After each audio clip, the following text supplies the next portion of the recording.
For most of our relationship, I trusted him completely. Ethan had a way of making me feel safe.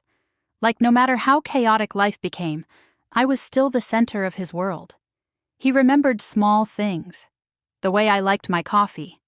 The songs I replayed when I was anxious. The fact that I hated thunderstorms but pretended not to. That's why I ignored the changes at first. The late-night texts. The sudden silence whenever I entered the room. The way he started sleeping with his phone face down beside him like it contained something dangerous. Whenever I asked, he smiled and kissed my forehead. "Work stress," he'd say. "Nothing you need to worry about." And because I loved him, I wanted to believe that. But love doesn't stop you from noticing when someone starts disappearing emotionally right in front of you. That night, rain hammered softly against the apartment windows, while we slept, tangled together beneath the blankets. I woke sometime after 2 a.m., to the faint vibration of his phone on the nightstand. At first, I ignored it. Then it buzzed again. And again. Ethan didn't move. Still half asleep, I reached over carefully, mostly intending to silence it so we could both sleep. Unknown number. Something about that made my stomach tighten instantly. I hesitated before answering quietly. "Hello?" For a second, there was only breathing on the other end. Soft, female. Then a woman whispered my name, not asking for me, not confused. She said it like she already knew exactly who I was. Every hair on my arms stood up. "Who is this?" I whispered back immediately. A long silence followed. Then came the sentence that shattered something inside me. "So, he still hasn't told you the truth?" My heart stopped. I sat upright instantly, staring at Ethan asleep beside me while cold panic spread through my chest. "What truth?" I asked shakily. The woman let out a soft, almost sad laugh. "You should ask him about the hotel," she whispered. Then the line went dead. The room suddenly felt freezing. I looked at Ethan beside me, peaceful, calm, completely unaware that another woman had just spoken to me like I was the last person discovering a secret everyone else already knew. My hands trembled around the phone. Hotel? What hotel? Questions crashed through my mind faster than I could process them. And then I noticed something that made my blood run cold. The unknown number wasn't saved, but it wasn't blocked either, which meant one terrifying thing. Whoever she was. He knew she might call again. Morning came too quickly, like the night had never happened. Ethan woke up smiling, stretching like nothing in the world was wrong. He kissed my forehead, poured coffee, and asked what I wanted to do this weekend, as if a stranger hadn't whispered my name through his phone just hours earlier. I watched him carefully now. Every movement felt different. Every word sounded rehearsed. But I didn't confront him. Not yet. Because I needed proof. After he left for work, I stood in the quiet apartment holding his phone in my hands. It felt heavier than it should have, like it carried something I wasn't supposed to touch. The passcode still worked. That alone made my stomach tighten. I told myself I would just look, just check, just confirm I was overthinking. But once I opened it, there was no going back. Messages were neatly organized, almost too clean. Work chats, family groups, normal conversations. Nothing suspicious at first glance. Until I found a hidden contact. No name. Just a blank profile picture and endless notifications muted. My pulse slowed as I opened it. The messages weren't random. They were emotional, familiar, intimate in a way that made my skin crawl. She sounded confused last night. You shouldn't be hiding this from her anymore. Tell her before it gets worse. My breath caught. Hiding what? My fingers shook as I scrolled further. Then I saw it. A message sent late at night. Does she remember the hotel yet? The same word from the call. Hotel. My vision blurred slightly as I kept reading, but what froze me completely was the next message. She deserves to know what happened to her. To me. My name appeared again in the thread, not as a stranger, not as an outsider, but as someone deeply connected to whatever secret they were discussing. I sat down slowly, phone still glowing in my hands, my thoughts spiraling out of control. A hotel I didn't remember, a woman who knew my name, a man I thought I knew completely. And suddenly, nothing about my life felt stable anymore. I heard the front door unlock. Keys. Ethan was home early. I locked the phone instantly and placed it back exactly where it was. My heart pounded so loudly I was sure he could hear it. He walked in smiling, holding grocery bags. "You're home early," I said quickly. "Yeah," he replied casually. "Meeting got canceled." But as he set the bags down, his eyes flicked toward me for just a second too long, like he was checking, waiting. And for the first time, I wondered if the real question wasn't what I had discovered, but what he already knew I was starting to remember. By the third night, I couldn't pretend anymore. Every smile from Ethan felt staged, every touch felt temporary, and every time his phone buzzed, I felt like I was watching a life I wasn't fully part of anymore. So, when he said he had a late meeting, I didn't argue. I just nodded and followed him.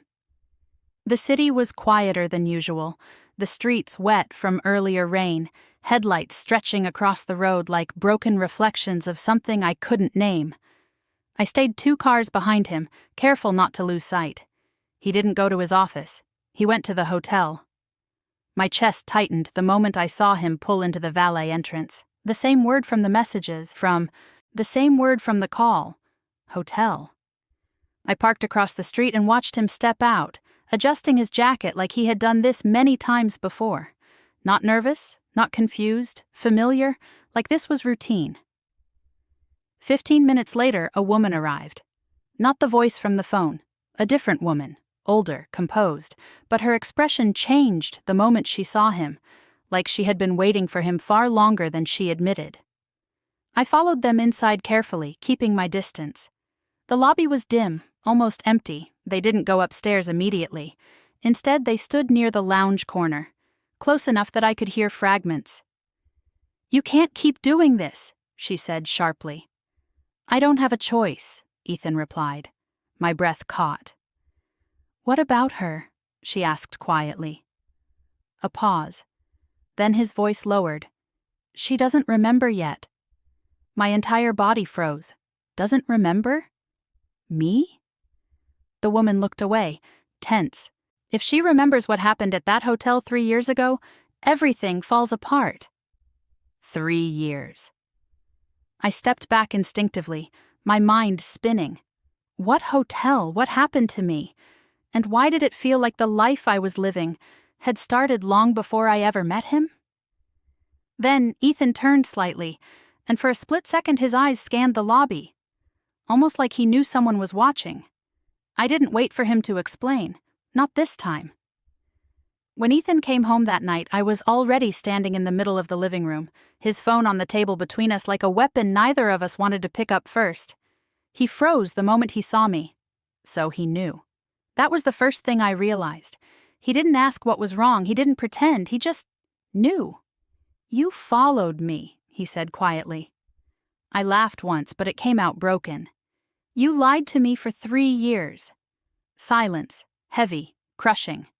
"Start talking," I said. "What happened at that hotel?" His jaw tightened. For a second, I thought he might deny everything again. Give me another excuse. Another carefully constructed lie. But then his shoulders dropped slightly, and everything changed. "It wasn't supposed to happen like that," he said. My heart pounded. "Answer me." He looked at me finally, really looked at me, and what I saw there wasn't manipulation. It was exhaustion and fear. "There was an accident," he said slowly, 3 years ago, at that hotel." My breath caught. "You were there," he added softly. My mind went blank. "No," I whispered immediately. "I would remember that." "You don't," he said, "because you blocked it out." A cold wave spread through my chest. Then he said the sentence that shattered everything I thought I knew about my own life. "You weren't just staying at that hotel, you were involved in what happened there." My legs felt weak. "What are you talking about?" I whispered. He stepped closer, voice breaking slightly now. "That's why she called you," he said. "She's trying to make you remember what you saw." My vision blurred, because suddenly fragments began to surface, broken flashes I couldn't hold on to, a hallway, a scream, a door closing too fast, and me, standing there, watching something I was never meant to forget. And just like that, I realized the truth wasn't just hidden from me, it had been buried inside my own mind. I didn't sleep after that. I just sat on the edge of the bed, staring at nothing while Ethan stood near the window like he was afraid to come closer again. The room between us felt unfamiliar now, not like a home, not like a relationship, more like a space holding two people trapped inside the same collapsing truth. And for the first time, I didn't know if I wanted answers or distance. "You said I was there," I finally whispered. Ethan turned slowly. "You were." My throat tightened. "Then tell me everything." A long silence followed. Outside, the city lights flickered through the curtains like distant signals from a life that no longer felt like mine. Then he spoke again, quieter this time. "That night at the hotel, you weren't alone." My chest tightened instantly. "There were people involved," he continued. "Things happened that were never supposed to reach you." "Stop saying things like I wasn't part of my own life," I snapped, my voice breaking. His expression softened, but the guilt in his eyes didn't disappear. "You were protecting someone," he said carefully. "And when everything went wrong, your mind shut it out."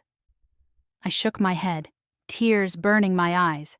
"So, you just decided to live beside me while I forgot my own past?" "I stayed because I thought it was the only way to keep you safe," he said. Safe. That word felt wrong now, because nothing about this felt safe. My phone buzzed suddenly on the table. Both of us froze. Unknown number. One message. "She's remembering faster than you think." My hands trembled as I stared at it. Ethan stepped forward instantly. "Don't open it." But I already had. Another message appeared. "Ask him what you did after you left room 214. Room 214. The number hit something deep inside my mind. A flash, a door, red carpet, a mirror reflecting someone I didn't recognize. I gasped softly. Ethan reached for me, but I stepped back. "Don't," I whispered. Because suddenly I wasn't sure anymore whether he was trying to protect me or control what I was allowed to remember. And as the silence stretched between us, one truth became unavoidable. The woman I used to be might not match the life I was living anymore, and whichever version was real was coming back.